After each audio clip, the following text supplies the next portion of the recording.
பழைய ஏற்பாட்டின் சரித்திர புத்தகமாகிய ஆதியாகமம் 5ஆம் அதிகாரம் முழுவதும், ஆதியாகமம் 5ஆம் அதிகாரம் முதல் வசனம் துவங்கி அவ்வதிகாரம் முடிய வாசிக்க கேட்போம். குடும்பத்திலே பிறந்து வளர்ந்தபடியினாலே சிறு வயதிலேயே வேதத்தை படிக்கக்கூடிய ஒரு வாய்ப்பு எனக்கு கொடுக்கப்பட்டது. எல்லாருக்கும் அந்த வாய்ப்பு கிடைக்கிறது இல்ல. எனக்கு சிறு வயதிலேயே எனக்கென்று ஒரு பைபிள் கொடுக்கப்பட்டது. அதுவும் ஒரு பெரிய விசேஷம். இப்ப கூட சந்தேகமா தான் இருக்குது. நிறைய வந்திருக்கிற அநேகருக்கு கூட சொந்தமாக ஒரு பைபிள் இருக்குதான்னு. அப்பொழுது இந்த பைபிளை படிக்கணும் அப்படின்னு நான் படிக்க ஆரம்பிச்சேன். எல்லாரும் போலதான் நானும் ஆதியாகமத்தை தான் படிக்க ஆரம்பிச்சேன். இந்த 5ஆம் அதிகாரத்துக்கு வந்த உடனே என்ன அர்த்தமே இருக்கிற மாதிரி எனக்கு தெரியல. அப்புறம் பார்த்தேன், இது என்னடா இது, சும்மா இருக்கிற பேர்லாம் எழுதி வச்சுன்னு இருக்கிறாங்க. அப்படியே கொஞ்சம் பைபிள்ல பார்த்தா நிறைய அந்த மாதிரி பேர்லாம் இருக்குது. ஐயோ, எவ்வளவு வேஸ்ட் பண்ணிட்டாங்களே, இந்த மாதிரி பேரெல்லாம் எழுதி எழுதி பைபிளை ரொம்ப பெருசாக்கிட்டாங்கப்பா, யார் சார் சுமக்கிறது இத அப்படின்னு என்னமோ சொல்லுவாங்க ஆங்கிலத்தில், the first impression. So I developed an aversion over the names of the Bible. இந்த பெயர் பட்டியல் வந்தாலே எனக்கு ஒரு எரிச்சல் வர மாதிரி ஆயிப்போச்சு. இது எதுக்கு சார்? இது ஏதோ கடவுளை பத்தி ஏதோ சொல்றாரா, அதுக்கு ஏதோ படிக்கலாம் போலாம், ஏமா இருந்தானா போனானா வந்தானா, இதெல்லாம் நமக்கு எதுக்குங்க? நான் எவ்வளவு பெரிய முட்டாள் என்பதை இன்றைய தினத்திலே அறிக்கை செய்கிறேன். எவ்வளவு பெரிய குருடன் என்பதை வெட்கத்தோடு அறிக்கை செய்கிறேன்.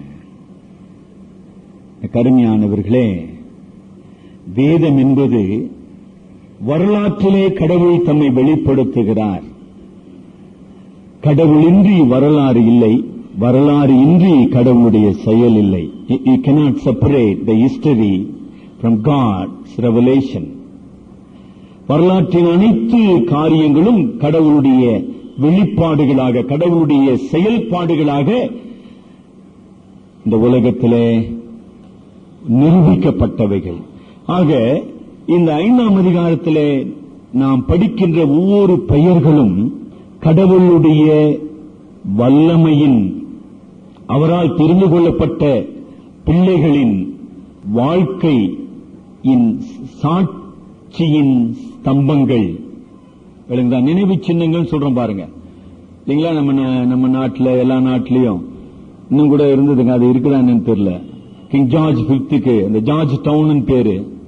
என்னடா ஜார்ஜ் டவுன் பார்த்தா ஜார்ஜ் சிலை, கிங் ஜார்ஜ் 5, குயின் எலிசபெத்துடைய தகப்பனார் சென்ட் ஜார்ஜ் 5னுடைய சிலை இருக்கும். ஃபுல்லா காக்கானுடைய எச்சம் மேல இருக்கும். அதனால அதுக்கு ஜார்ஜ் டவுன் பேருங்க.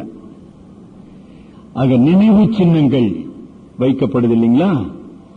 வேதம் ஒரு வரலாற்று புத்தகம். அந்த வரலாற்று புத்தகத்தில் நினைவு சின்னங்களாக மனிதர்களுடைய பெயர்கள் வைக்கப்பட்டுள்ளன. ஒவ்வொரு பெயரும் ஒரு வரலாற்றை கூறிக்கொண்டு இருக்குதுங்க. குறிப்பாக ஆதியாகமம் 5ஆம் அதிகாரத்தில் வருகின்ற பிரதானமான 10 பெயர்கள், 10 தலைமுறைகள். அது 10 பெயர்கள் மாத்திரமல்ல, 10 தலைமுறைகள். அந்த 10 தலைமுறைகள் ஆன் ஆவரேஜ் 850 ஆண்டுகளுக்கு மேலாக வாழ்ந்த வாழ்க்கையினுடைய நினைவு சின்னங்கள்.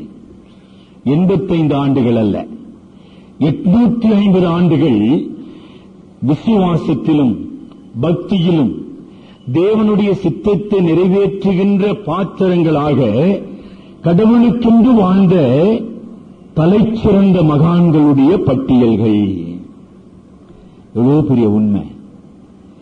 இன்னைக்கு சில நேரத்தில் நாம யோசிக்கிறோம், ரட்சிக்கப்பட்டு 30 ஆண்டுகள் கிறிஸ்துவ வாழ்க்கையில ஒரு வெற்றி வாழ்க்கை வாழ்கிற மனிதனை நாம எவ்வளவு பாராட்டுகிறோம். சார் என்ன ஆச்சரியம் சார், 30 ஆண்டு அவர் விசுவாசத்துல உறுதியா இருந்தாருங்க. ஆதியாகமம் 5ஆம் அதிகாரத்தில் 900 ஆண்டுகள் தேவனுக்கு உண்மை உள்ளவர்களாய் வாழ்ந்த மனிதர்களை நம்ம பார்க்கிறோம். Just imagine. ஆங்கிலத்தில் the perseverance of their faith. நம்ம எவ்வளவு சீக்கிரம் சோர்ந்து போயிடுறோம் இல்லீங்களா. என்ன சார் கிறிஸ்தவ வாழ்க்கை, இது என்னங்க ஒரே போராட்டம், அடடா எவ்வளவு நாள் சார் ஜெபம் பண்றது, என்ன சார் சின்ன சின்ன பிரச்சனைக்கெல்லாம் பெருமூச்சு விட்டுக் கொண்டிருக்கிறோம். மெத்துசலா 969 ஆண்டுகளா நீடிய பொறுமை உள்ளவனாக, விடாமுயற்சி உள்ளவனாக, எந்த விசுவாசத்துக்காக அழைக்கப்பட்டான் அந்த விசுவாசத்தை நிறைவேற்றி முடித்த நல்ல போராட்டத்தை போராடி விசுவாசத்தை காத்துக்கொண்டு ஒரு சாட்சியின் ஸ்தம்பமாக அன்றைய சமுதாயத்துக்கு வாழ்ந்த ஒரு மனிதன். இந்த மனிதனை நினைவு கூறுவது எவ்வளவு ஆச்சரியம் இல்லைங்க, எவ்வளவு பெரிய உண்மைங்க, எவ்வளவு பெரிய சவால். என்னால ஒரு 30 ஆண்டுகள் இந்த உலகத்தில் உண்மையா வாழ முடியல. 900 ஆண்டுகள் ஒரு மனிதன் வாழ்கிறான். Is it not a challenge? யோசனை வெட்கப்படணுங்கம்மா, நம்மை வெட்கப்படுத்த வேண்டாம். நம்ம என்னமோ யோசனைக்கிறோம், நம்ம தான் பெரிய விசுவாசிகள், நம்ம தான் பெரிய பிரச்சனையை சந்திக்கிறோம், நம்மள மாதிரி யாரும் இல்லைன்னு ரொம்ப தவறான எண்ணத்துக்குள்ளாக வாழ்ந்து கொண்டிருக்கிறோம். 4ஆம் அதிகாரத்தில் கடந்த வாரத்தில் நம்ம சிந்தித்தோம். 4ஆம் அதிகாரம் மனு குலத்தை, மனித இனத்தை இரண்டாக பிரித்தது என்று நம்ம பார்த்தோம். என்ன சார் இரண்டாக பிரித்தது? பாவம் எப்போது இந்த உலகத்தில் பிரவேசித்ததோ அதன் விளைவாக தேவனுடைய மக்கள், சாத்தானுடைய மக்கள் என்று இரு கூட்டத்தார் பிரிக்கப்படுகிறார்கள். 2 கூட்டம் பாவம் உலகத்திலே, தேவனுடைய சிருஷ்டிக்கப்பட்ட உலகத்திலே, பாவமற்ற உலகத்திலே பிரவேசித்த பொழுது இரண்டாக பிரித்தது. சின் செப்பரேட்ஸ், சின் ஆல்வேஸ் செப்பரேட்ஸ். பாவத்தினுடைய தன்மை பிரித்தல் அது சேர்க்க முடியாது, சேராத ஒன்றுங்க. அதனாலதான் எப்பேற்பட்ட பெரிய பெரிய கொள்ளைக்காரனுங்க கூட ஒரு நாள்ல மாட்டிக்குவானுங்க. ஏன்னா அவனுங்க பிரிஞ்சிருவானுங்க, ஒருத்தனை காட்டி கொடுத்துருவான், அல்லது ஒருத்தனை வெட்டிடுவான். They cannot be united. Sin can never unite என்பதை நம்ம ஆக 2 பிரிவினரை நம்ம பார்க்கிறோம். மனுக்குலம் 2ஆக பிரிந்தது. அடுத்த பிரிவு என்னங்கம்மா?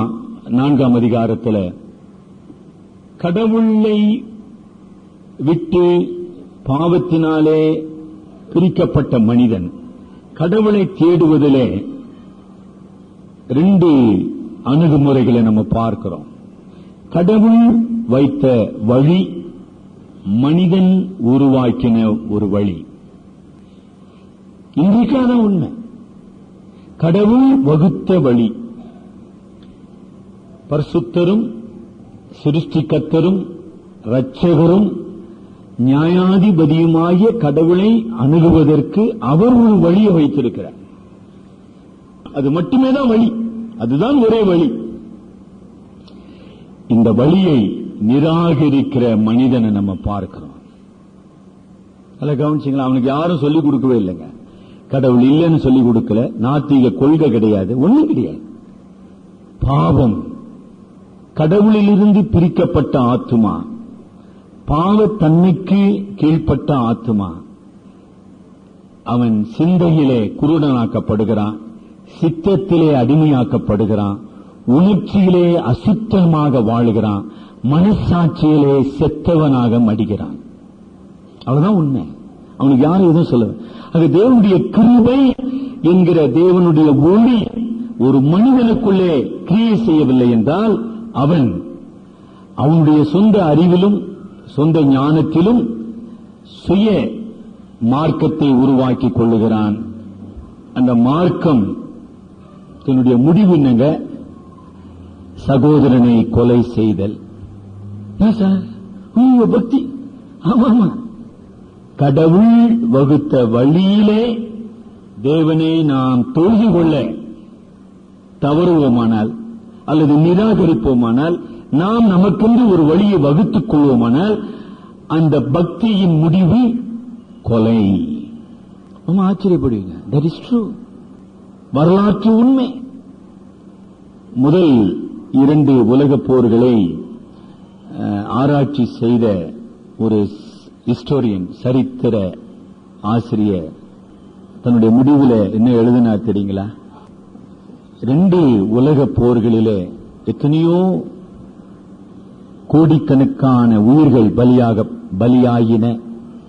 ஆனால் உலக தோற்றம் முதல் இன்று வரை மதம் என்கிற பெயரிலே, கடவுள் என்கிற பெயரிலே பலியானவர்கள் அதை போல எத்தனையோ மடங்கினர்.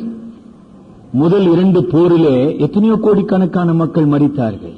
ஆனால் மனிதன் தோன்றினது முதல் இன்று வரைக்கும் மதம் என்கிற பெயரிலே, கடவுள் என்கிற பெயரிலே கொல்லப்பட்டவர்களுடைய எண்ணிக்கை எண்ணிலடங்காதது. That is a fact. இன்றைக்கு எடுத்துக்கொள்ளுங்க. இன்றைக்கு காஷ்மீர்ல என்ன நடக்குது?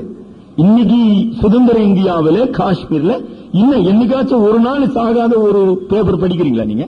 Can you read a day's newspaper without a death for the cause of religion and God? படிக்க முடியுமா உங்களால? சோ நம்ம ஒரு சின்ன ஸ்டேட் ஆஃப் காஷ்மீர், நீ உலகத்தை எடுத்துக்கொள்ளுங்க. 2 வழிகள். கடவுள் வகுத்த வழி, மனிதன் உருவாக்கின வழி. இந்த மனிதன் உருவாக்கின அதுல என்ன சார் தப்பு? நம்ம டான்ஸ் ஆடின போறானுங்க, கூத்தாடின போறானுங்க, தேர உடுங்க சார். அது உடுற ஒரு விஷயம் இல்லைங்க சார். அதனுடைய முடிவு கொலை. அதான் முடியுங்க. அதனால்தான் ஆண்டவர் சொன்னார், நீங்கள் உங்கள் பிசாசானவனுடைய பிள்ளைகளாயிருக்க, உங்கள் பிதாவாகிய பிசாசானுடைய பிள்ளைகளாயிருக்கிறீர்கள். உங்கள் பிதாவானவன் ஆதி முதற்கொண்டு என்னவா இருக்கிறாமா? மனுஷ கொலை பாதகன்.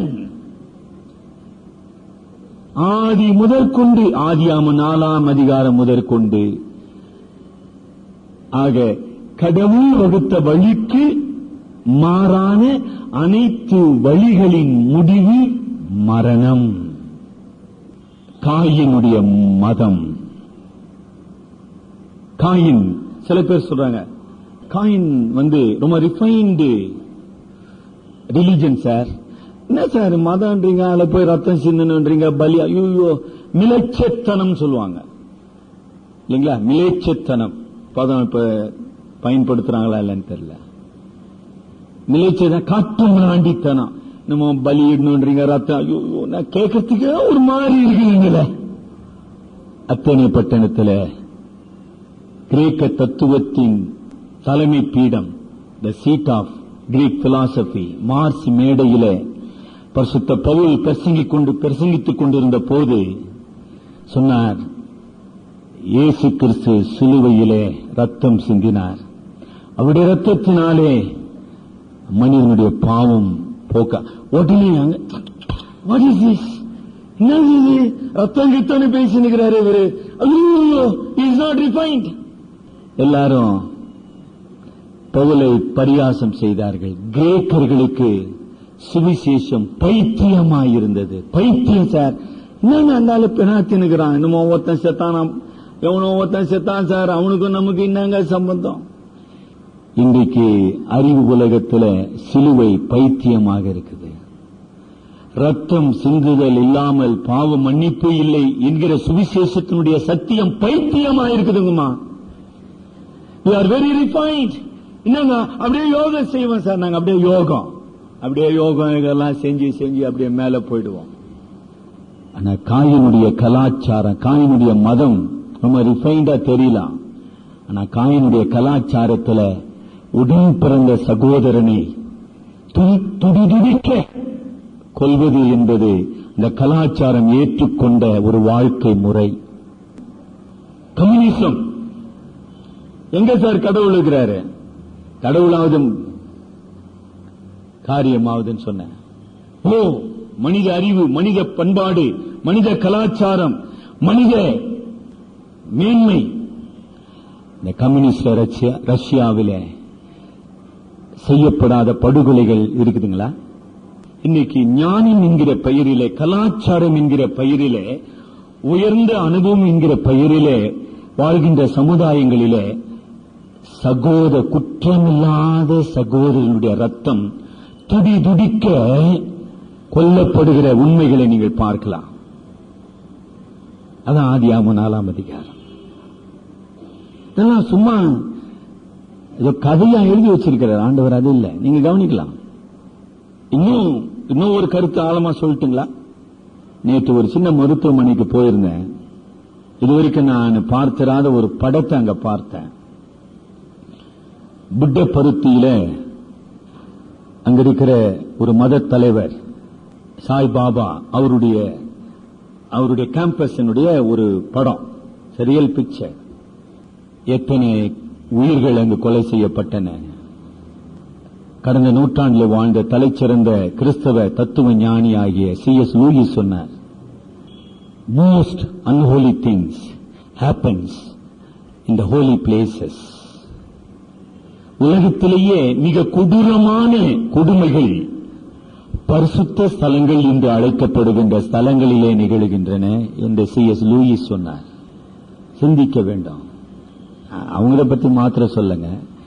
எங்கெல்லாம் நீங்க பரிசுத்த ஸ்தலம் சொல்றீங்களோ அங்குதாங்க ஏராளமான படுகொலைகள் நிகழ்ந்து கொண்டிருக்கிறேன், including Golden Temple of Sikhs. அமிர்தரசிலே உள்ள பொற்கோயிலே முதற்கொண்டு, எருசலேமிலே தேவாலயம் முதற்கொண்டு எல்லா புண்ணிய ஸ்தலங்களிலும் தான் அதிகமான ரத்தங்கள் சிந்தப்படுகின்றன. ஏன் இதெல்லாம் சொல்லிக் கொண்டிருக்கின்றோம்? கடவுள் வகுத்த பரிசுத்தத்தின் வழியை மனிதன் நிராகரிக்கும் போது அதனுடைய முடிவு மரணம். அடுத்த 4ஆம் அதிகாரத்தில் நாம் போன வாரத்தில் சிந்தித்தோம். இப்படி கடவுளை நிராகரித்த மனிதன் கடவுளை சார்ந்து வாழ வேண்டியதில்லை. கடவுள் எனக்கு என்னங்க வாழ்வு தரணும், என்னால வாழ முடியும். கடவுளை நிராகரித்து சுய பலத்தை சார்ந்து வாழ்கிற காயினுடைய வம்சத்தார் தாங்க இந்த உலகத்தினுடைய முதல் கலாச்சாரத்தை உருவாக்கினவர்கள், முதல் நாகரிக மக்கள். அவர்கள்தான் சிறந்த அறிவாளிகள். இந்த உலகம், இதெல்லாம் நம்ம உலகம் உலகம் என்று சொல்கின்றோமோ, ஐயா இது உலகம் சொல்றேன், இந்த உலகம் கடவுளை நிராகரித்த காயின் வம்சத்தாருக்கு சொந்தமானது. கடவுளால் நிராகரிக்கப்பட்ட காயின் வம்சத்தார் தாங்க இந்த உலகத்தை அனுபவிக்கிறவர்களாக மாறுகிறார்கள். They only enjoy this world. சபிக்கப்பட்ட காயின், கடவுளுடைய சாபத்தை பெற்ற காயின் மிக பெரிய அந்தஸ்து உரியவனாக, நாகரிகம் உடையவனாக, சுகமான ஒரு வாழ்க்கையை வாழ்கின்றான். 4ஆம் அதிகாரத்தில் கவனிச்சிங்களா? 7ஆம் வசனத்தில் ஒரு பட்டணத்தை கட்டுகிறான். 20ஆம் வசனத்தில் மந்தையை மேய்க்கிறான், அதாவது இண்டஸ்ட்ரி டெவலப் ஆகுது. 21ஆம் வசனத்தில் மியூசிக், 22ஆம் வசனத்தில் இண்டஸ்ட்ரி, 23, 24 வசனங்களில் சுகபோகமான வாழ்க்கை. That is life. உலகம். What is the definition of world? இந்த 4 வசனம் படிச்சா போதும். இந்த உலகம் கடவுளால் நிராகரிக்கப்பட்ட, கடவுளால் சபிக்கப்பட்ட, கடவுளுடைய சாபத்துக்கு உரியவர்களின் பரதீசு. என்ன பரதீசி? நம்ம சுடரொளி பட்டயம் கடவுள் வச்சுக்கிட்டாரு, உள்ள போக கூடாதுன்னு அப்படியே மெட்டினுக்கிறாரு. யாருக்கு தேவை? அவர் வச்சுக்க சொல்ல, அவர் ஏதேன I will create my own paradise. என்னால ஒரு பரதீசை உருவாக்க முடியும். சபிக்கப்பட்டவன் சுகபோகத்திலே வாழ்கின்ற ஒரு மனிதனாக மாறுகிறான். எதுக்கு சொல்றோம்? ஏன் சார் ஒரு மனிதன் கடவுளை நிராகரிக்கிறான், கடவுளுடைய பரிசுத்தத்தை நிராகரிக்கிறான், கடவுளுடைய கிருபையை அவன் அலட்சியப்படுத்துகிறான்? கடந்த வாரத்தில் நம்ம சிந்தித்தோம், காயினுக்கு தேவனுடைய கிருபை அதிகமாக கொடுக்கப்பட்டது, அதிகமாக, more than what he deserved. அவனை கடவுள் தண்டிக்க எவ்வளவு நேரம் ஆயிருக்கும்? இல்ல, அவனுக்கு கிருபை அளித்தார். ஆனால் கிருபை அலட்சியப்படுத்தினவன் அவன் சுகபோகத்திலே வாழ்ந்து ஒரு துளி கூட அவனுக்குள்ளே மனம் திரும்புதல் கிடையாது.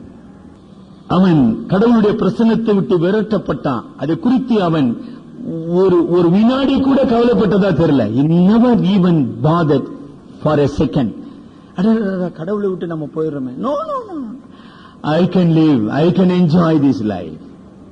அல்ல, கவனிச்சுட்டு வரீங்களா?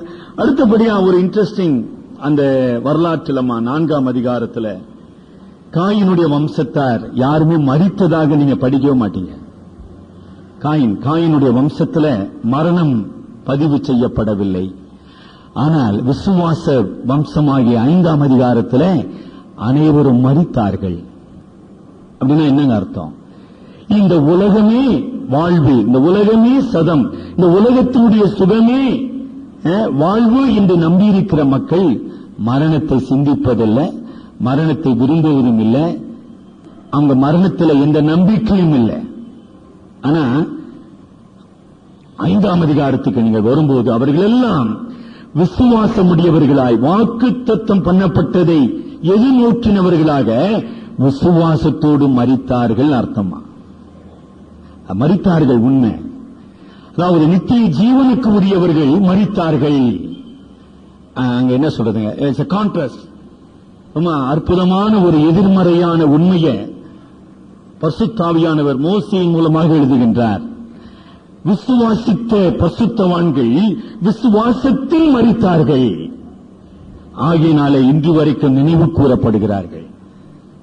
காயின் வம்சத்தார் விசுவாசம் இல்லாமல் அவர்கள் வெறும் மரித்தது மாத்திரமல்ல, அவர்கள் அழிந்து போனார்கள் என்று நம்ம பார்க்கிறோம். இன்றைக்கு என்ன சார் மாறி போச்சுங்களா? இந்த சூழ்நிலை மாறல. யோபுனுடைய புஸ்தகம் 21ஆம் அதிகாரத்துக்கு யோபு 21:7 முதல் ஒரு சில வசனங்களை நம்ம அப்படி லேசா படிப்போம். அதாவது யோபு ஆபிரகாம் காலத்தில் வாழ்ந்தவன். ஆபிரகாம் காலத்தில் வாழ்ந்த யோபு ஒரு பெரிய சீமான். அப்ப யோபு அன்றைய சமுதாயத்தில் இருந்த துன்மார்க்கருடைய வாழ்க்கையை 7 முதல் 15 வசனங்களிலே அப்படி லேசா விவரிக்கிறார். இந்த காயின் வம்சத்தாருக்கும் யோபு குறிப்பிடுகிற துன்மார்க்கருடைய வாழ்க்கைக்கும் இருக்கிற ஒற்றுமைகளை நீங்க பார்க்கலாம். 7ஆம் வசனம் படிங்க. வல்லவர் ஆவானேன், யோபு கேள்வி கேட்கிறார் கடவுளை பார்த்து. கடவுளே, நீ நீதி உள்ளவர் ஆச்சுதே, நீர் இந்த உலகத்தின் அதிபதி ஆச்சுதே, நீர் இந்த உலகத்தினுடைய ஆசீர்வாதங்களை கொடுக்கிறவர் ஆச்சுதே. ஆனா என்னப்பா, யார் இந்த உலகத்துல வாழ்றா? துன்மார்க்கன் தானே வாழ்றான். அவன் தான் ஜீவித்து, அதாவது அவன் வாழ்க்கையிலே எல்லா ஆசீர்வாதங்களை பெற்று விருத்தராகினா பெருக்கமாகி வல்லவராகிறார்கள். 9ஆம் வசனம். அடாடாடா, எப்படிப்பட்ட வீடெல்லாம் இருக்கு தெரியுங்களா உங்களுக்கு? நம்ம மெட்ராஸ்ல கூட பல கார்டன்லாம் இருக்குதுங்க. போயஸ் கார்டன், அந்த கார்டன், இந்த கார்டன்லாம். அடாடாடா, என்ன மாதிரி வீடுங்க. வீடுகள் பயம் இல்லாமல் பத்திரப்பட்டிருக்கும், தேவனுடைய மிலாறு வருவதில்லை. அப்படியே சொல்லிட்டே போறாருங்க. 11ஆம் வசனம், 12ஆம் வசனம். மியூசிக், தம்பூரையும் சுரமண்டலத்தையும் எடுத்து பாடி மியூசிக், they enjoy life. 13ஆம் வசனம். செல்வவான்களாய் தங்கள் நாட்களை போக்குகிறார்கள். திருப்பியும் 14ஆம் வசனத்தில் அவர்கள் தேவனை நோக்கி எங்களை விட்டு விலகுகிறோம், உம்முடைய வழிகளை அறிய விரும்பும். 15ஆம் வசனம். சர்வ வல்லவரை நாம் சேவிக்க அவர் யார்? அவரை நோக்கி ஜெபம் பண்ணுவதனால் நமக்கு பிரயோஜனம் என்ன என்கிறார்கள். காயின் வம்சத்தார் உலகம்.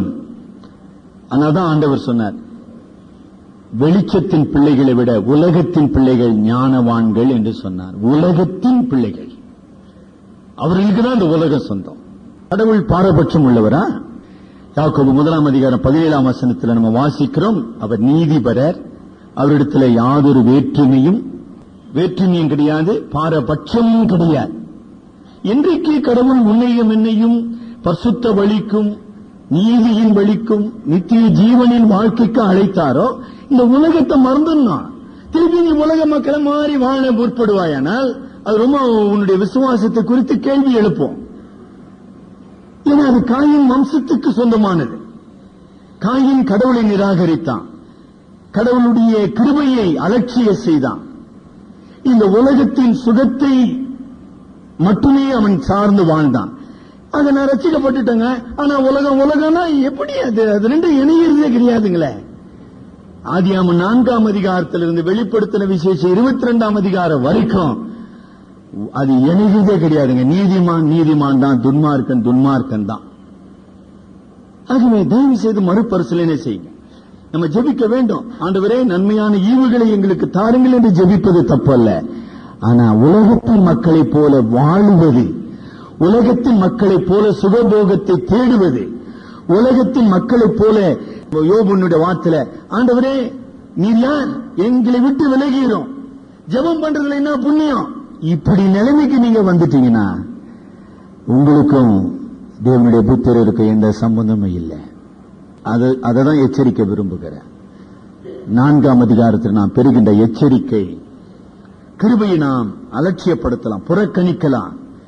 ஆனால் தேவனுடைய நியாய தீர்ப்புக்கு ஒருவரும் தப்பிக்கொள்ள முடியாது என்பதை நாம பார்க்கிறோம். 2 பேதுரு 3ஆம் அதிகாரம் 9ஆம் வசனம் படிங்க. இன்னும் ஆண்டவர் பாவிகள் மீது, அவர் துன்மார்க்கர் மீது அவர் நீடிய பொறுமை உள்ளவராயிருக்கிறார். தமது வாக்கு தத்தத்தை குறித்து தாமதமாயிராமல், ஒருவரும் கெட்டு போகாமல் எல்லாரும் மனம் திரும்ப வேண்டும் என்று விரும்பி நீடிய பொறுமை உள்ளவராயிருக்கிறார். ஆகவே துன்மார்க்கரை கண்டு, அவபக்தியான மக்களை கண்டு நம்ம பொறாம கொள்ள வேண்டியதில்லை. அவர்கள் மனம் திரும்ப வேண்டும் என்று நீடிய பொறுமை உள்ளவர்களாக இருக்கிறார். ஆக இதுதாங்க உலகம். இப்படிப்பட்ட உலகத்தில் நம்ம விசுவாச வம்சத்தை ஆதியாகமம் 5ஆம் அதிகாரத்தில் வாசிக்கிறோம். அங்கு ஆதாம் முதல் நோவா வரைக்கும் 10 தலைமுறையை நம்ம பார்க்கிறோம். அங்கு குறிப்பிடப்படுகின்ற 10 பெயர்கள் அவர்கள் சமுதாயத்தினுடைய தலைவர்கள், சாதாரண ஆட்கள் இல்லை. வேறு விதத்தில் சொல்ல வேண்டுமானால் அவர்கள் தீர்க்கதரிசிகள், அவர்கள் ஆசாரியர்கள், அவர்கள் ராஜாக்கள், அவருடைய சமுதாயத்தினுடைய தலைவன். தேவர் கிங்ஸ், தங்களுடைய குடும்பத்திற்கு சமுதாயத்திற்கு வழிகாட்டிகள். ஆக அவர்களை குறித்து தான் ஆதியாகமம் 5ஆம் அதிகாரத்தில் நம்ம வாசிக்கிறோம். ஒரு நிமிஷம் நம்ம சிந்திப்போம். இப்படிப்பட்ட ஒரு ஆராதனை முறை இல்லாத, இப்படிப்பட்ட வேதம் இல்லாத, தேவனை பற்றிக் கொள்ளக்கூடிய எந்த விதமான இன்றைக்கு நம்ம சொல்லக்கூடிய மத காரியங்கள் இல்லாமல் தேவனை ஆராதிப்பது எப்படிங்க? அப்ப ஆதியாகமம் 5ஆம் அதிகாரத்தில் அந்த மக்கள் கடவுளை ஆராதிக்கவும் விசுவாசிக்கவும் கடவுள் அவர்களுக்கு கொடுத்திருந்த காரியங்களை உங்களால சிந்திக்க முடியுங்களா? Can you imagine?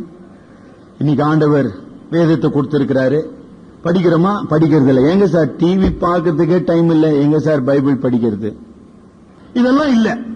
ஆனா கடவுளை ஆராதிக்கணும், கடவுள் மேல விசுவாசமா இருக்கணும், கடவுளுக்கு கீழ்ப்படினா அது எப்படி முடியும்? 5ஆம் அதிகாரத்தில், ஆதியாகமம் 5ஆம் அதிகாரத்தில் என்ன விதமான காரியங்களை அவர்கள் விசுவாசத்துக்கு அனுகூலமாக அல்லது ஆதரவாக கடவுள் வைத்திருந்தார்? இல்ல, இவர்கள் அனைவரும் தேவனுடைய விசுவாச சந்ததியாக வாழ்ந்தவர்கள். இவர்கள் அனைவரும் முதலாம் வசனத்தின்படி பங்கு பங்காகவும் வகை வகையாகவும் தம்மை வெளிப்படுத்துகிற தேவன். அப்போஸ்தலர் 17 ரொம்ப முக்கியமா, எந்த ஒரு காலத்திலும் மனிதன் கடவுளை எனக்கு தெரியாதுங்க, நான் கடவுளை தொழுது கொள்ள முடியாது, நான் கடவுளை அறியவில்லை என்று யாருமே சாக்கு போக்கு சொல்ல முடியாது, இல்லைங்களா? 27ஆம் வசனம், தம்மை அவர்கள் தடவை ஆகிலும் கண்டுபிடிக்கத்தக்கதாக தம்மை தேடும்படிக்கு அப்படி செய்தார், அவர் நம்மில் ஒருவருக்கும். அப்ப ஆதியாகமம் 5ஆம் அதிகாரத்தில் கடவுள் எப்படி தம்மை வெளிப்படுத்தினார்? பரிசுத்த ஆவியானவர் எப்படி மனிதனோடு தம்முடைய சாட்சியை வெளிப்படுத்தினார்? வெளிப்பாடு என்பது கடவுளுடைய ஒரு கிருபையின் எத்தனம் என்று நம்ம வாசிக்கிறோம். ஆக முதலாவது கடவுளுடைய வெளிப்பாடு படைப்பு, இல்லைங்களா? இன்றைக்கு நாம் படைப்பை குறித்து அறிந்திருக்கிற அறிவை விட அன்றைக்கு ஆதியாகமம் 5ஆம் அதிகாரத்தில் வாழ்ந்த மக்கள் படைப்பின் மூலமாக படைத்தவரை அறியக்கூடிய கிருபையை பெற்றிருந்தாங்க. Creation was a God's witness. பொதுவான வெளிப்பாட்டின் அடிப்படையிலே படைப்பு தேவனுடைய மகத்துவங்களை, தேவனுடைய ஞானத்தை, தேவனுடைய நீதியை, தேவனுடைய கிருபையை அது வெளிப்படுத்தினது என்று நம்ம பார்க்கிறோம். அது மாத்திரம்தானா? கடவுளுடைய செயல்கள், விசுவாச சந்ததிகளாகிய ஆதாம் முதல் சேத்து முதல் ஒவ்வொருவரும் கடவுளுடைய செயல்களை வர்ணித்தார்கள். என்ன வர்ணித்தார்கள்? ஏதேன் தோட்டம் உருவாக்கப்பட்டது, மனிதன் உருவாக்கப்பட்டது, கடவுளுடைய நியாய தீர்ப்பு, மனிதன் பாவம் செய்த போது கடவுளுடைய நியாய தீர்ப்பு, அங்கு மனிதனுடைய பாவத்துக்கு உட்பாடு அங்கு வைக்கப்பட்ட சுடரொளிப்பட்ட the history of God's acts, கடவுளுடைய வல்ல செயல்களுடைய சரித்திரம்தான் அவர்களுக்கு வேதம். அதான் வேதம். எனக்கு அருமையானவர்களே, இந்த ஆதியாமத்தில் ஏறக்குறைய யோசேப்பு வரைக்கும் உள்ள வரலாறு, கொஞ்ச நேரம் யோசனை பண்ணுங்க. வரலாறு வாய் வழி மூலமாக ஒருவரிடத்திலிருந்து மற்றவருக்கு பகிர்ந்து கொள்ளப்பட்டது. அது யோசனை பண்ணீங்களா? மோசேக்கு யார் இதெல்லாம் சொன்னதுங்க? இந்த பெயர்களை யார் சொல்லியிருக்க முடியும்? இடங்களை யார் சொல்லியிருக்க முடியும்? நிகழ்ச்சிகளை யார் விவரித்திருக்க முடியும்? மோசே யாக்கோபை பார்த்தது கிடையாது, ஈசாக்கை பார்த்தது கிடையாது, கானான் தேசத்தை பார்த்தது கிடையாது. The majority of the Genesis was transferred orally, வாய் வழியாக அது பகிர்ந்து கொள்ளப்பட்டது. அதனுடைய ஆரம்பத்தை நம்ம பார்க்க, கர்த்தருடைய வெளிப்பாடு, அவருடைய செயல்கள் வழி வழியாக இந்த சமுதாயத்துக்கு அறிவிக்கப்பட்டு வந்தது என்பதை நம்ம பார்க்கிறோம்.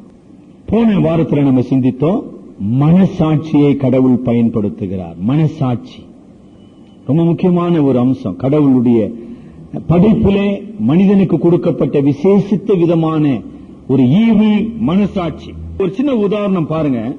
ஆதியாகமம் 4ஆம் அதிகாரத்தில் 23ஆம் வசனம். இங்க அவிசுவாசியாகிய லாமேக்கு பேசுகிறான். காயின் வம்சத்தில் செய்தத சாட்சி கிடையாது. அதான் அதனுடைய உண்மை. அவன் மனசாட்சி வேலை செய்தது என்பதற்கு ஒரு சான்றுங்க அந்த வசனம். There was no witness. யாருமே அவன் கொலை செய்ததை பார்க்கல. ஆனா அவன் மனசாட்சி அங்க பேசிக் கொண்டிருக்குது. அதான் அங்க ரெக்கார்ட் ஆயிருக்கு. அதுக்காக தான் அந்த வசனம் அங்க பதிவு செய்யப்பட்டுள்ளது. மனசாட்சி ஒரு பலமுள்ள சாட்சி என்பதை நாம அங்கீகரிக்கிறோம். அந்த ஒரு உதாரணத்துக்காக அதை சொன்னேன். இந்த 5ஆம் அதிகாரத்தில் நாம் பார்க்கின்ற விசுவாச தலைவர்கள் எப்படி சார் விசுவாசிகளா இருக்க முடிந்தது? முதலாவது, அவருடைய விசுவாச யார் மீது வைக்கப்பட்டிருந்தது என்பதை நம்ம பார்க்கிறோம். கடவுளுடைய பிரசன்னத்தை அவங்க எப்படி அனுபவிச்சாங்க? நாம் அறிந்திருக்கிறவனமாக ஏதேன் தோட்டத்தை காவல் காக்கிற ஒரு சுடரொளி பட்டயத்தை நம்ம பார்க்கிறோம். ஆக சுடரொளி பட்டயம் கடவுளுடைய பிரசன்னத்துக்கு அடையாளமாக இருந்தது. அப்புறம் நம்ம என்ன பார்க்கிறோம்? ஜீவ கனி உள்ள மரத்திற்கான வழி அங்கு திறந்திருந்தது. அப்ப ஜீவ கனி உள்ள மரத்துக்கான வழி என்னத்தை காட்டுது?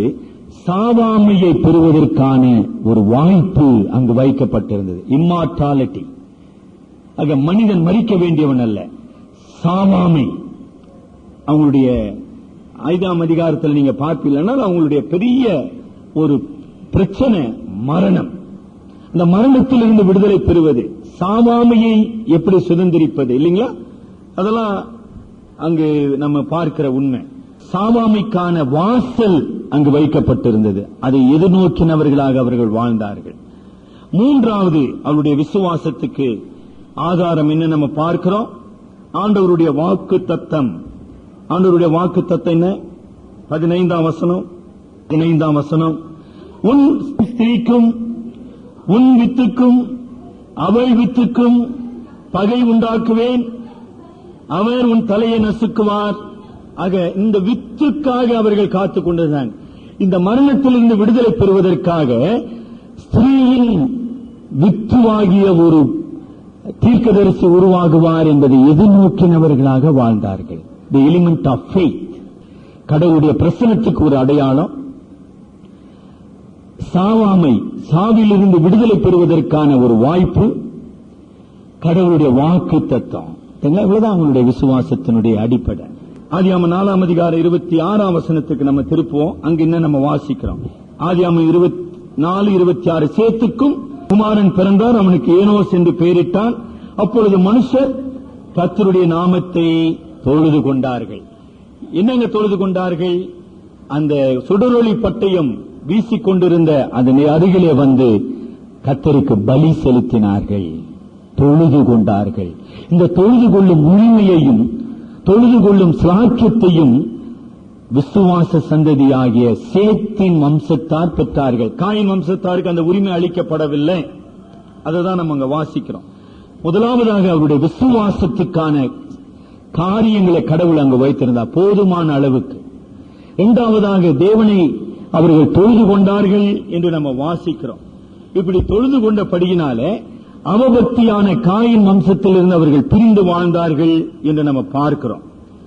மேலும் நம்ம 4ஆம் அதிகாரம் 26ஆம் வசனத்தில் வாசிக்கும் போது இப்படி தேவனை அவர்கள் பரிசுத்தத்தோடு அவர் வகுத்த வழியாகிய ரத்தம் சிந்துதலின் மூலமாக அவர்கள் தொழுது கொண்டபடியினாலே அவர்கள் துன்மார்க்கமான வாழ்க்கையில் இருந்து, பாவமான காயினுடைய வம்சத்தாருடைய வாழ்க்கையில் இருந்து வேறுபட்டு வாழ்ந்தார்கள். நல்லா கவனிச்சீங்களா? இந்த 5ஆம் அதிகாரம் முழுவதிலும் நீங்க எங்கும் 4ஆம் அதிகாரம் 23, 24 வாசிக்கிறோமே, பாவமான வாழ்க்கை, சுகபோகமான வாழ்க்கை, கொலை வெறி உள்ள ஒரு வாழ்க்கையை நீங்க 5ஆம் அதிகாரத்தில் பார்க்க முடியாது. வித்தியாசமான ஒரு வாழ்க்கையை நம்ம பார்க்கிறோம். உலகத்துக்கு ஒத்த வேஷம் தெரியாத பிரித்தெடுக்கப்பட்ட ஒரு வாழ்க்கை, தேவனுக்கு கீழ்ப்படுகின்ற ஒரு வாழ்க்கையை நம்ம அங்க பார்க்கிறோம். அது மாத்திரமல்ல, அவர்கள் இந்த பொல்லாத சந்ததிக்கு சாட்சி பகர்ந்தார்கள் என்று நம்ம பார்க்கிறோம். யூதாவின் நிருபம் 14ஆம் வசனம் பாருங்க. யூதாவின் நிருபம், சும்மா ஆண்டவரை தொழுது கொண்டு அமைதியா இல்லைங்க. காயின் வம்சத்தாருக்கு, அவபக்தியான மக்களுக்கு தேவனுடைய கோபாக்கினை வருகிறது, தேவனுடைய நியாய தீர்ப்பு வருகிறது என்பதை அறிவித்தார்கள், எச்சரித்தார்கள், சாட்சி பகர்ந்தார்கள். ரொம்ப பெரிய விஷயம். அதனால்தான் அவர்கள் தீர்க்கதரிசிகள் என்று நம்ம பார்க்கிறோம். 2 பேதுரு 2ஆம் அதிகாரம் 2ஆம் அதிகாரம் 5ஆம் வசனம், கடவுள் நியாய தீர்ப்பை அனுப்புவதற்கு முன்னதாக அவர்களுக்கு போதுமான கால அவகாசம் தரார். A period of grace time. அவர்களுக்கு போதுமான எச்சரிக்கையை தருகிறார். தேவனுடைய தீர்க்கதரிசிகளை அனுப்புகிறார். கடவுள் நீதி உள்ள ஒரு தேவன், பொறுமையுள்ள ஒரு தேவன், பாவிகள் மனம் திரும்ப வேண்டும் என்று அவர் விரும்புகிற ஒரு தேவன். எவ்வளவு பெரிய உண்மை! அந்த 5ஆம் அதிகாரம் தன்னுடைய கால அளவை நீங்க கணக்கிடுவீர்களானால், கால அளவு ஆதாம் முதல் நோவா வரைக்கும் கால அளவு கிட்டத்தட்ட 1650 ஆண்டுகள். வீட்டில் உட்கார்ந்து கணக்கு போட்டு பாருங்க. அதாவது ஆதாமு 130 வயதான போது சேத்தை பெற்றான். சேத்து 110 வயதான போது ஏனோசை பெற்றான். அதே மாதிரி கணக்கு போட்டீங்கன்னா 1650 ஆண்டுகள். நோவா பிறப்பதற்கு, நோவா பிறந்து 500 ஆண்டுகள் கழித்து அவனுக்கு பிள்ளைகள் பிறக்கிறாங்க. அது கழித்து 120 ஆண்டுகள் கழித்து ஜலப்பிரளயம் வந்தது. கடவுள் அவபக்தியான இந்த சமுதாயத்தின் மீது 1650 ஆண்டுகள் பொறுமை உள்ளவராக செயல்பட்டார். கிருபையுள்ள தேவனை நம்ம அங்க பார்க்கிறோம். இந்த 5ஆம் அதிகாரத்தில் நாம் பார்க்கிற ஒவ்வொரு தலைவர்களும் அப்பழுக்கற்ற ஒரு பரிசுத்த வாழ்க்கையை வாழ்ந்தவர்கள். அதற்கு 2 உதாரணம் தான் ஏனோக்கு, நோவா. ஏனோக்கை குறித்து 3 முறை வேதம் சாட்சி கூறுகிறது. 5ஆம் அதிகாரத்தில் அவன் தேவனோடு நடந்தான் என்று நம்ம வாசிக்கிறோம். பாருங்க, 5ஆம் அதிகாரம் 22 பெற்ற பின் 300 வருஷம் தேவனோட சஞ்சரித்தான். தேவனோட சஞ்சரித்தான் என்று ஏதேன் தோட்டத்தில் கடவுள் மனிதனோடு நடந்தார். ஆனால் பாவத்தில் விழுந்து போன சமுதாயத்தில் பாவ மனிதன் கடவுளோடு நடக்கும் கிருபையை அளித்தார். அழகான ஒரு உண்மை, சரிங்களா? ஏதேனில பாவமற்ற உலகத்திலே கடவுள் மனிதனோடு நடந்தார். பாவ உலகத்திலே பாவ மனிதன் கடவுளோடு நடக்க கிருபை அளித்தார். அதான் ஏனோக்கு. எபிரேயர் 11ஆம் அதிகாரம் 5ஆம் வசனத்துக்கு நீங்க திருப்பீர்கள். தேவனுக்கு பிரியமானவன் என்று சாட்சி பெற்றான் என்று நம்ம பார்த்தோம். இப்போது நாம் படித்த யூதா 14:15 தேவனுடைய வல்லமையுள்ள தீர்க்கதரிசியாக அவபக்தி உள்ளவர்களை எதிர்த்து அவன் பிரசங்கித்தான் என்று நம்ம பார்க்கிறோம். It's an ideal life. பாவ சமுதாயத்தில், பாவம் பெருகி வருகின்ற சமுதாயத்தில் கடவுளை அண்டிக் கொள்ள நாம் பெற்றிருக்கிற இந்த விதமான நன்மைகளை அல்ல, மிக சாதாரண காரியங்களை விசுவாசத்தின் அனுகூலங்களாக பெற்ற ஏனோக் தேவனோடு கூட சஞ்சரித்தான். ஒரு நல்ல ஸ்டேட்மெண்ட் ஜார்ஜ் வில்லியம் சொல்றார். நான் கடவுளுக்கு பக்தி உள்ளவன் சார், நான் கடவுளுக்கு ஒப்பு கொடுத்துட்டேங்க, கடவுளுக்கு அர்ப்பணிச்சுட்டேன், ஆகவே நான் ஃபெய்த் ஹோம்ல போய் இருக்க போறேன் சார்னு ஏனோக் சொல்லுங்க. நான் ஏன் ஃபெய்த் ஹோம்ங்கிற வார்த்தையை பயன்படுத்துறதுக்கு எனக்கு நியாயமான காரணம் இருக்குதுங்க. உங்களுக்கு ஏதாச்சும் சந்தேகம் இருந்தா ஆராதனை முடிஞ்சு என்கிட்ட கேளுங்க. I have a purpose in mentioning the word faith home. Sir, நான் பரிசுத்தமா இருக்கணும், நான் தேவனுக்கு கீழ்ப்படியணும், நான் தேவனுக்கு ஊழியம் செய்யணும். ஆனால் என்னப்பா செய்யற? நான் ஃபெய்த் ஹோமுக்கு போயிட்டேங்க. ஏனோக்கு எந்த ஃபெய்த் ஹோமுக்கும் போலங்க. He created a faith home in his home life. இந்த உலகத்தில் இன்னொரு ஏதேன் தோட்டத்தை மனிதன் உருவாக்க முடியாது. அதாவது it was not a life of isolation but of separation. பரிசுத்த ஆவியானவர் நம்மை இந்த உலகத்தில் இருந்து பிரிந்து துறவியாக வாழ அழைக்கவில்லை, சந்நியாசத்தை பின்பற்ற அழைக்கவில்லை. இந்த உலகத்திலே நீங்கள் வாழ்ந்தாலும் என்னுடைய சாட்சிகளாக, தாரமேற்றப்பட்ட உப்புகளாக, உலகத்தின் ஒளிகளாக வாழுங்கள். உலகத்துக்கு ஒத்த வேஷம் தெரியாமல் இருங்கள். Live a life of separation. கடவுளுக்கு அர்ப்பணிக்கப்பட்ட, கடவுளுக்கு கீழ்ப்படிந்த, கடவுளுக்கு பயப்படுகின்ற வாழ்க்கை வாழணும் ஆண்டவர் சொன்னாரே ஒழிய ஃபெய்த் ஹோம்ல போய் இருப்பான்னு சொல்லல. 5ஆம் அதிகாரத்திலே அவர் சொல்லலீங்களே, இப்ப எங்க அவர் சொல்ல போறாரு? அப்ப என்ன கத்துக்கிறோம்? அப்படிப்பட்ட ஒரு கான்செப்ட திருச்சபையில கொண்டு வந்து இன்றைக்கு மக்கள் தவறான பாதையில நடத்தி கொண்டு போறாங்க. அதை எச்சரிக்க விரும்புகிறேன். 1 தீமோத்தேயு 4ஆம் அதிகாரத்துல, ஏன்னா சில பேர் நினைச்ச அந்த சபை ரொம்ப பக்தின்னு, வரலாறு தெரிஞ்சாதானுங்க. 1 தீமோத்தேயு 4ஆம் அதிகாரம் முதல் 2 வசனங்களை படிங்க. விவாகம் பண்ணாதிருக்கவும். நான் தான் சொன்னேன், உங்களுக்கு ஏதாச்சும் சந்தேகம் தான் கேளுங்க. என்ன சார் இப்படி சொல்லிட்டீங்களே? காரணம் இருக்குதுங்க. ஏனோக் தேவனோடு சஞ்சரித்தான். எங்கயா?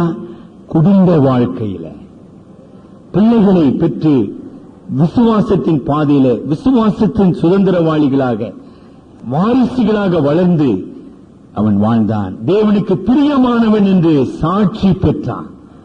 அவபக்தி உள்ளவர்களை எதிர்த்து, தன்னை பரியாச பண்ணினவர்கள், தன்னை உபத்திரப்படுத்தினவர்களை எதிர்த்து அவன் பிரசங்கித்தான். என்ன சார் நன்மை? அவன் காணப்படாமற் போனான். He was rewarded. இந்த கருமையானவர் நம்முடைய மிஷனரி ஜான் ஆப்பிள்பி ஐயர் அவர்கள் குறிப்பிடும் போது, ஆபிரகாம், நல்லா கவனிக்க வேண்டும், ஆபிரகாம் ஈசாக்கை பலி செலுத்துவதற்கு, தன்னுடைய மகன் ஈசாக்கை பலி செலுத்தினாலும் ஈசாக்கு மறுபடியும் உயிர்த்தெழுவான் என்பதற்கு ஆணித்தரமாக இருந்த நிகழ்ச்சி ஏனோக்கு மரணமடையாமல் மறுரூபமானது. ஏனோக்கினுடைய மறுரூபம் உயிர்த்தெழுதலின் முதல் சத்தியத்தை இந்த உலகத்துக்கு அறிவித்தது. ஏனோக்கு ஏன் மரிக்கவில்லை? மரணம் தேவனுடைய பிள்ளைக்கு இல்லை என்பது உண்மை. இந்த சரீர மரணம் என்பது வேற. தேவனுடைய பிள்ளையாகிய விசுவாசி அவன் மரிப்பதில்லை. என்னை விசுவாசிக்கிறவன் மரித்தாலும் பிழைப்பான். ஆக அங்கு உயிர்த்தெழுதல் உண்டு, மரணத்துக்கு பின் ஒரு நித்திய வாழ்க்கை உண்டு, சாவாமை நமக்கு உண்டு. A life of immortality was clearly manifested by the transformation of Enoch. அதான் அதனுடைய உண்மை. அவன் காணப்படாமற் போனான். ஆக ஏனோக்குடைய வாழ்க்கை, மரணத்தின் மீது வெற்றி உண்டு, மரணத்துக்கு பின் வாழ்க்கை உண்டு, உயிர்த்தெழுதல் உண்டு, சாவாமை உண்டு என்பதற்கு ஒரு சாட்சி. அதுதான் நாம ஆதியாம் 5ஆம் அதிகாரத்தில் பார்க்கிறோம். விசுவாச சந்ததி. இந்த 2 அதிகாரங்களை நம்ம முடிப்போம். 2 விதமான பாடல்களோடு இந்த 2 அதிகாரங்கள் முடியுதுங்கம்மா.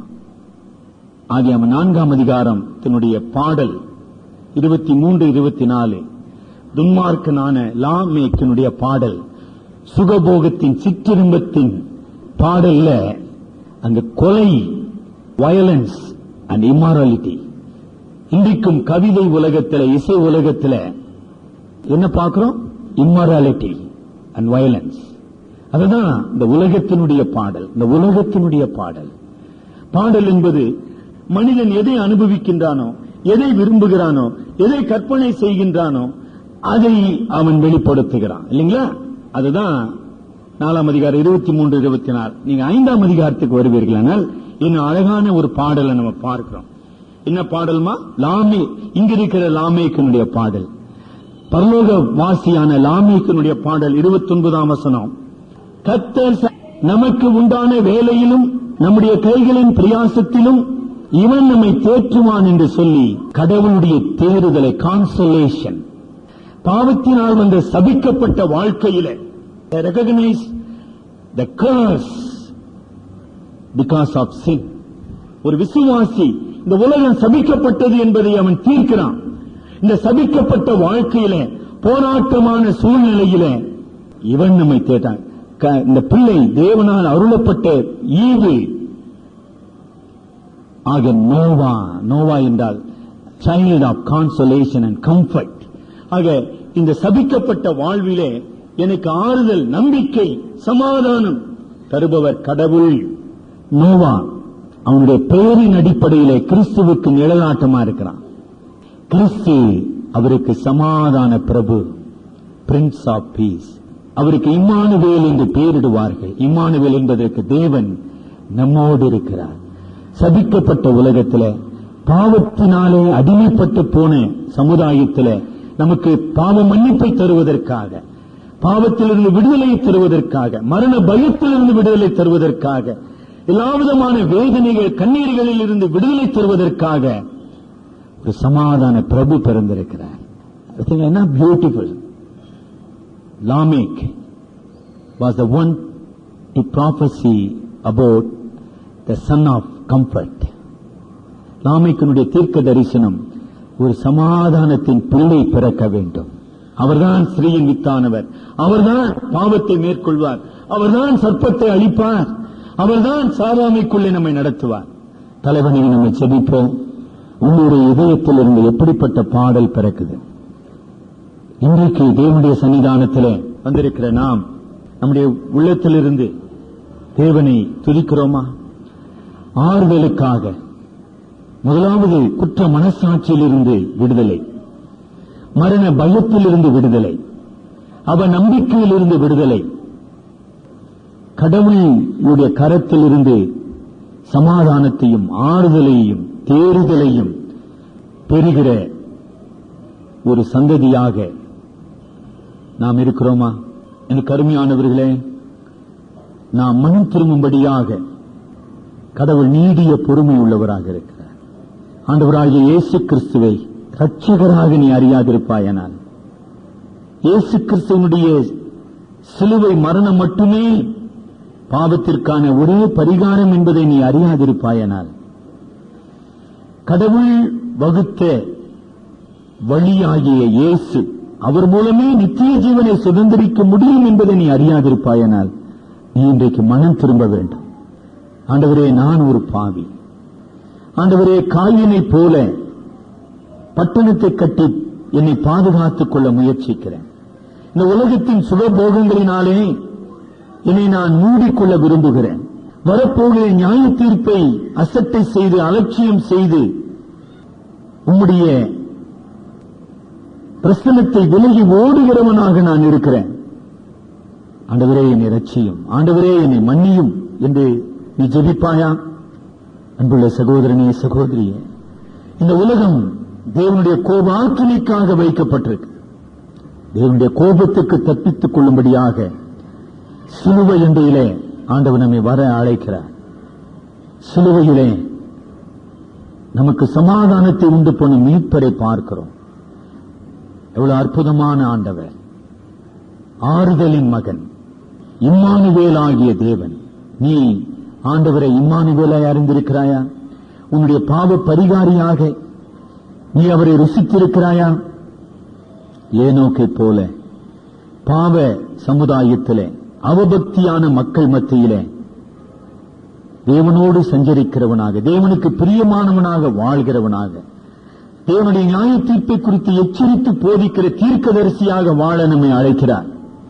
அன்புள்ள ஆண்டவரே, கிருபையுள்ள இரட்சகரே, இந்த காலை வேளையிலும் உம்முடைய மகத்துவமான செயல்களை கண்டவர்களாக நாங்கள் உம்மை துதிக்கிறோம்.